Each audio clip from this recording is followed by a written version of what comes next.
अस्सलाम वालेकुम नाज़रीन, बाजी परवीन आपकी खिदमत में हाजिर हैं। जो बच्चे और बच्चियां रंग गोरा करना चाहती हैं तो मेरे इस नुस्खे को ज़रूर इस्तेमाल करें जो मैं आज आपको बताने वाली हूँ। इस नुस्खे के साथ साथ मैं आपको ये भी बताऊंगी कि आपने किन चीज़ों का इस्तेमाल करना है। इनके ग़िज़ाई इलाज भी आप ज़रूर करें, जब भी आपका रंग फेयर हो जाएगा। रंग गोरा करने के लिए आपने एलोवेरा जेल का इस्तेमाल करना है। एलोवेरा जेल जो है आपको जार में भी मिलता है, वो भी ले सकते हैं। ट्यूब में मिलता है, वो भी ले सकते हैं। अगर नहीं तो आप ताज़ा पत्ता भी आप इस्तेमाल कर सकते हैं। ताज़ा पत्ता मिल जाए तो बहुत अच्छी बात है।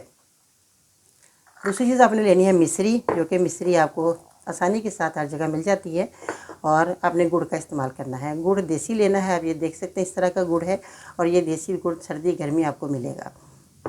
आपने नारंगी उपटन लेना है। अगर आपको नारंगी उपटन नहीं मिलता तो आप कोई भी कंपनी का आप ले सकते हैं।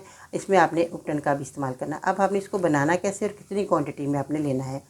1 चम्मच एलोवेरा जेल, 1 चम्मच गुड़ पिसा हुआ आपने लेना है, 1 चम्मच आपने उपटन का इस्तेमाल करना है, और 1 चम्मच मिश्री का इस्तेमाल करना है। अब ये सारी चीज़ें आपने मिक्स कर लेनी है अच्छे तरीके से। जब ये मिक्स कर लें तो आपने अपने चेहरे पर लगाना है। 15 से 20 मिनट तक आपके चेहरे पर लगा। जब देखें थोड़ा सा ड्राई होने लगा तो गीली उंगली करके मसाज करें और सादे पानी से वॉश कर लें। रोज़ाना आपने इस अमल को करना है। इंशाल्लाह ताला 1 हफ्ते के अंदर अंदर आपको बेहतरीन रिजल्ट मिलेगा। एक गारंटी वाला नुस्खा आप बनाएं, इस्तेमाल करें, इंशाल्लाह ताला आपको बहुत फ़ायदा होने वाला है। और एक परहेज़ आपको छोटा सा ये बताऊँगी कि कोल्ड ड्रिंक आपने नहीं पीनी। जो लोग कोल्ड ड्रिंक का इस्तेमाल करते हैं उनका मैदा भी ख़राब हो जाता है और जल्द भी ख़राब होना शुरू हो जाती है। अब आपको ग़िज़ाई इलाज में बताऊंगी कि आपने ग़िज़ाई इलाज क्या करना है। गाजर मार्केट में आई हुई हैं, गाजरें आप इस्तेमाल करें। गाजर का जूस बना कर पिएँ। और गाजर के अंदर अगर आप जूस के अंदर अगर आप एक चुकंदर का जूस निकाल कर डाल लेते हैं तो आधा गिलास चुकंदर का जूस, आधा गिलास गाजर का जूस, दोनों को मिलाकर पिएँ तो आपका रंग बहुत अच्छा फेयर हो जाएगा। आपका खून साफ़ होना शुरू होगा। खून साफ़ होगा तो आपका रंग भी फेयर हो जाएगा। लगाने के साथ साथ आपने जूस का इस्तेमाल लाजमी करना है।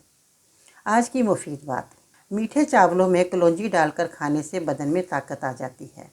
तो ये ज़रूर आपने इस्तेमाल करनी है। मीठे चावल जब करें तो आपने इसके अंदर कलौंजी ज़रूर डाल लीजिएगा। आज की खूबसूरत बात, ज़िंदगी की भाग दौड़ थकावट में बहन भाई एक हवादार खिड़की की मानिंद होते हैं। इन खिड़कियों को कभी बंद ना होने दें। इन्हीं अल्फाजों के साथ बाजी को इजाज़त दीजिएगा। इंशाल्लाह ताला फिर मिलते हैं नई वीडियो में। तब तक के लिए अल्लाह हाफिज़।